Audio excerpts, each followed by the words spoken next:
Welcome to today's deep dive. Today we are looking at someone that you might only know as this really loud, brash professional wrestling Yeah, character. that's definitely the surface level view. Right. But when we actually dug into the source material, specifically the incredibly comprehensive Wikipedia records on Roderick George Toomes, we found something entirely surprising. Completely unexpected, Uh, honestly. We found a brilliant and honestly almost terrifying blueprint for manipulating crowd psychology. Because to millions around the world, Toomes is known simply as Rowdy Roddy Piper. It's a really fascinating subject to tackle because we aren't just doing a sports biography today.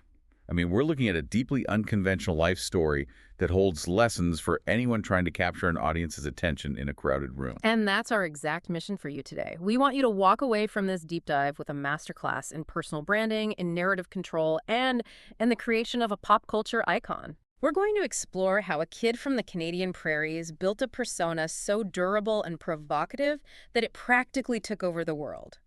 But to really understand this, we need you to get into the right headspace. Setting the scene is crucial here. So imagine stepping into a dimly lit, smoke-filled, vintage wrestling arena from the 1970s. The crowd is deafening, the air is just thick with tension, and you are about to see a master manipulator at work. That vintage arena atmosphere is the perfect mental starting point. Because the premise I want to set up for you today is that analyzing Roddy Piper isn't just an exercise for professional wrestling historians. It is a profound case study in how to command attention and turn an audience's visceral emotional reactions into a highly lucrative global brand. It really is. Whether you are stepping into a corporate boardroom or launching a startup or getting on a public stage, the psychological levers that Piper pulled to make people care are entirely universal. Okay, let's unpack this from the very beginning. Because the early chaos of his life really sets the stage for his survival instincts. He was born in Saskatoon, Saskatchewan, and raised in Winnipeg. Right. His father was an officer with the Royal Canadian Mounted Police, so naturally you'd assume his childhood was highly disciplined, very structured. But young Roderick Toomes was incredibly rebellious. It got so bad that he was actually expelled from junior high school for carrying a switchblade. Which is wild for junior high. Right. And that incident led to a massive falling out with his father, and he ended up leaving home entirely. He was a teenager living in youth hostels, just surviving by picking up odd jobs at nearby gyms, running basic errands for local professional wrestlers who came through town. And that foundation of constant hustle is crucial. He was a kid living on the margins, working as an amateur boxer, just trying to secure his next meal. And somewhere in the middle of all that chaos, this Canadian teenager picked up the ability to play the bagpipes. Even later in life, he wasn't entirely sure how he got so proficient at them, but it became this odd, specialized skill in his back pocket. Which brings us to the actual origin of the legendary Scottish persona that made him famous worldwide. Now, you might think this was a carefully workshopped character. Oh, absolutely not. Right, it was a complete accident. He was just a kid from Winnipeg who happened to own bagpipes. It really is one of the best anecdotes from his early career. He was wrestling in the American Wrestling Association, the AWA, and he was just a desperate kid looking to make an impression. Trying to stand out. Exactly. He had a few friends playing the bagpipes to accompany his entrance, and for some inexplicable reason, he decided to walk down to the ring handing out dandelions to the audience. Just random weeds. Just weeds. And the ring announcer was completely caught off guard. He had to introduce this kid to the crowd, but he only knew his first name was Roddy. Oh. So looking at the pipe band, and looking at this kid handing out weeds to the front row, the announcer panicked and just said over the microphone, "Ladies and gentlemen, here comes Roddy the Piper." Wait, so the announcer literally just described what he was looking at in a moment of panic. He didn't even know his last name. Exactly. He just stated what was happening right in front of him. What's fascinating here is that Piper didn't overthink it. He didn't hire a marketing team to clean up the image. He took that completely improvised, accidental introduction and leaned into it with everything he had. He really did. He eventually started billing himself as being from Glasgow, Scotland, and wearing a signature tartan kilt to the ring. In a business context, think about how many massive corporate brands have pivoted entirely based on an accidental consumer reaction. Piper recognized immediately that the audience responded to this bizarre presentation. It got a reaction. It made him stand out from the generic tough guys in the locker room, and he owned it completely. And he didn't just own the visual look. He mastered the emotional response of the audience. He became the greatest heel in wrestling history. Now, for anyone unfamiliar, a heel is the industry term for the villain. The bad guy. Right. But Piper didn't just play a bad guy on TV. He legitimately enraged live audiences. There's a story from his time wrestling in California that perfectly illustrates his method. Oh, the California story is legendary. It is. He had been continuously insulting the area's Mexican community to build up their anger. Then he announced that he was going to make up for it. He promised a sincere apology and said he would play the Mexican national anthem on his bagpipes in the middle of the ring. If you put yourself in that crowd, you're probably thinking he's breaking character to make peace. Mm-hmm. The audience's defenses are lowered. They are waiting for a moment of genuine respect. Right. He raises the bagpipes to his lips, the arena goes completely silent, and instead of the national anthem, he plays La Cucaracha. It's just brilliant villainy. The result was a physical riot. The audience lost their minds, and people were trying to jump the barricade. The genius here isn't just that he made them mad. It's the psychological whiplash. He offered an olive branch, which forced the audience to drop their guard, and then he immediately betrayed that trust. Yeah. In branding or storytelling, that level of emotional manipulation creates a permanent memory. He understood that getting heat, which is the industry term for making the audience genuinely hate you, was the most valuable currency he could possess. And controversy was his primary tool to get that heat. He routinely pushed the absolute edge of what was culturally acceptable. He really went there. For example, he had a major feud with a wrestler named Bad News Brown. To build up the match, Piper delivered a promo, which in wrestling is basically a monologue designed to advance a storyline and sell tickets. But during this promo and the subsequent match at WrestleMania's 6th, Piper actually painted half his face and body black. Which was incredibly controversial. Yes. Behind the scenes, Bad News Brown found this display of blackface highly offensive. The match ultimately ended in a double countout, meaning both men were disqualified for brawling outside the ring for too long, essentially because neither man was willing to agree to lose to the other. He was willing to cross any line if it meant keeping the audience's eyes on him. We also have to talk about the infamous Piper's Pit segment. He invited Jimmy Superfly Snuka onto his talk show segment, insulted Snuka's Polynesian heritage, pulled out a real coconut, and viciously smashed it right over Snuka's head. That coconut moment on Piper's Pit completely changed the landscape of television wrestling. How so? Well, before Piper came along, the established champions were the ones who did the talking, and wrestlers were only ever passively interviewed by broadcasters. Piper flipped the script. He became an active, instigating host. Ah, I see. Piper's Pit wasn't just an interview. It was a narrative engine driven entirely by Piper's dialogue and his incredibly quick wit. He proved you didn't need to throw a punch to start a massive rivalry. You just needed a microphone and a sharp tongue.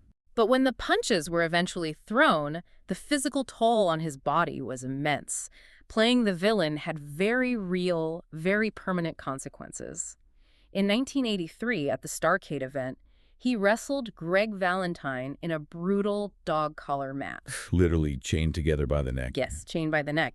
During that match, Piper's left eardrum was shattered. It permanently cost him 50 to 75% of his hearing. He famously dubbed that era of his life the Year of the Ear. It's hard to imagine. Think about the absurdity of that.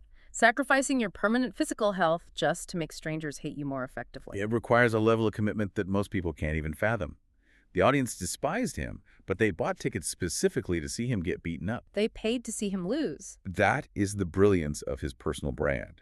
He created a massive financial demand for his own eventual defeat. Here's where it gets really interesting. As we move into the 1980s, we hit the rock and wrestling era. Piper becomes the ultimate villainous foil to the biggest cultural phenomenon of the decade, Hulk Hogan. The perfect rival. Exactly. But it wasn't just Hogan. The WWE brought in pop singer Cyndi Lauper and television star Mr. T. This unprecedented mainstream crossover culminated in the main event of the very first WrestleMania, where Piper and Paul Orndorff took on Hulk Hogan and Mr. T. That crossover brought wrestling to a massive new audience. But the behind-the-scenes reality of working with outside celebrities was highly complicated. Oh, for sure. The following year, at WrestleMania 2, Piper was booked in a boxing match against Mr. T. What the fans didn't realize at the time was that Piper had to legitimately cover for Mr. T's lack of actual wrestling ability to protect the illusion of the match. So Piper was essentially doing all the heavy lifting to make the celebrity look like a legitimate threat? Precisely. And that dynamic led to genuine, real-life hostility between the two men. Piper was exhausting himself to make Mr. T look good, which blurred the lines between the performance they were putting on and the actual resentment brewing backstage. That tension really highlights how much of a performance artist he was. And it feels like we're stepping out of that smoky arena and into the neon glare of a 1980s cityscape, because we need to talk about his transition into Hollywood. A huge pivot for him. In the late 1980s, Roddy Piper transcended wrestling and became a bona fide cult film icon.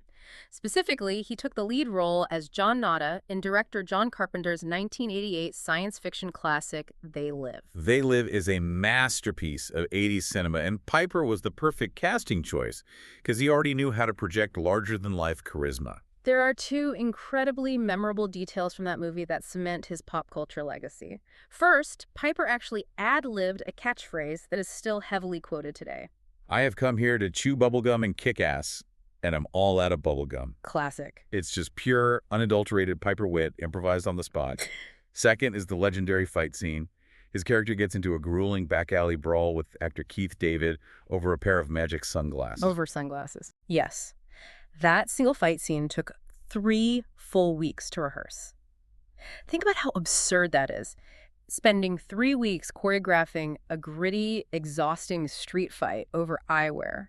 It is so famously long, drawn out, and visceral that it has been parodied everywhere, from the video game Duke Nukem to an entire episode of South Park. What makes that scene work cinematically is that Piper took the psychology of a wrestling match, the pacing, the slow exhaustion, the desperate struggle, and translated it perfectly to film. It felt real. He made the viewer feel the weight of every single punch. It wasn't slick or polished, it was incredibly grounded.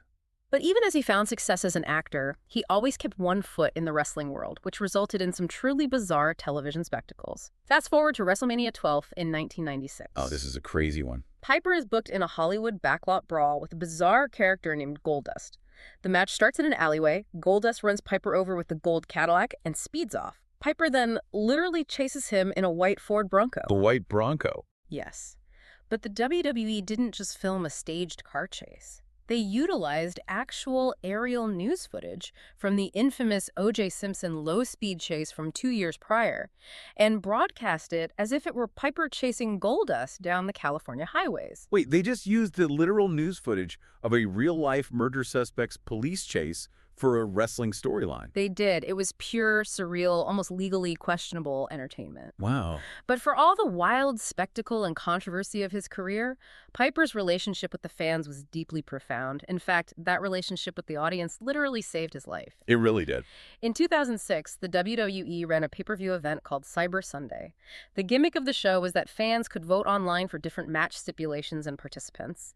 The fans voted for Roddy Piper to be Ric Flair's tag team partner for the night. And because he was selected by the fans to perform, WWE policy required him to undergo a standard medical evaluation to ensure he was fit to compete. Exactly. And during that mandatory medical check, the doctors discovered that he had Hodgkin's lymphoma. If the fans had not voted for him, he wouldn't have been forced to take that physical, and the disease would not have been caught in its early stages. Which is incredible. Piper was incredibly open about this later on. He publicly credited the fans for saving his life. There is an incredible poetry to the fact that the very people he spent decades trying to enrage and manipulate ultimately became the catalyst for his life-saving medical treatment. That is a staggering twist of fate. And his impact on those fans and on the next generation of athletes is still visible today. Take former UFC champion Ronda Rousey, for example. A great example. She was nicknamed Rowdy by her friends early in her career, but she absolutely refused to use the nickname professionally in mixed martial arts. She felt it would be disrespectful to Piper's legacy. She only adopted it after she was introduced to him, and he personally gave her his blessing to use the name Rowdy. And she didn't take that blessing lightly. Not at all. She dedicated her UFC 190 championship win to him on the exact day of his death in 2015. And later, when she made her full-time debut in the WWE, she actually walked down the entrance ramp wearing Piper's actual iconic leather jacket, which had been given to her by his son. If we connect this to the bigger picture, Roddy Piper's life demonstrates the incredible, almost terrifying power of unwavering commitment to a bit. We are talking about an outcast kid from the Canadian prairies, a teenager sleeping in youth hostels who boxed, grappled, and talked his way into becoming immortal. It's a crazy trajectory. He didn't have a traditional path to success, but he understood human nature so deeply that he could manipulate the emotions of an entire arena with nothing more than a microphone and a smirk. So what does this all mean? When you look at the entirety of Roderick Toomes' life, Roddy Piper serves as an unconventional masterclass in psychology. For anyone out there looking to build a brand, own a room, or command an audience, Piper's playbook is essential. Absolutely, yes. He teaches us that sometimes leaning into an accident, like a panicked ring announcer calling you a piper, is far better than a manufactured corporate plan. He teaches us that getting a reaction, even a highly hostile one, means you have successfully captured their attention. And he teaches us that absolute, fearless commitment to a persona can elevate you from an opening act to a globally recognized icon. This raises an important question, though. We've talked extensively about his mastery of the persona, but we have to look at the psychological cost of wearing that mask for so long. Right. In a highly candid and very dark interview Piper did for HBO's Real Sports in 2003, he made a tragic prediction. He accurately predicted that he would not live to see age 65. And sadly, he was right. He passed away in his sleep from cardiac arrest at the age of 61. It's so sad. But more hauntingly, in that same interview, Piper admitted to using drugs for years just to cope with the brutal physical and mental demands of the wrestling industry. He confessed something truly striking. He stated clearly that he did not like the person he became when he actively performed as a professional wrestler. That is incredibly heavy. To build a character that successful, to achieve global fame and wealth off of it, but to fundamentally hate who it turns you into. It is the ultimate paradox of his life. Okay. So I leave you to ponder this on your own. When you spend your entire life building a bulletproof, villainous alter ego to command the world's attention, how do you stop that mask from permanently replacing the person underneath? What an incredibly powerful thought to end on. It really puts the cost of fame into perspective. Thank you so much for exploring this fascinating life with us today. To you, our listener, thank you for joining us on this deep dive into the brilliant, chaotic, and unforgettable world of Rowdy Roddy Piper. We will catch you next time.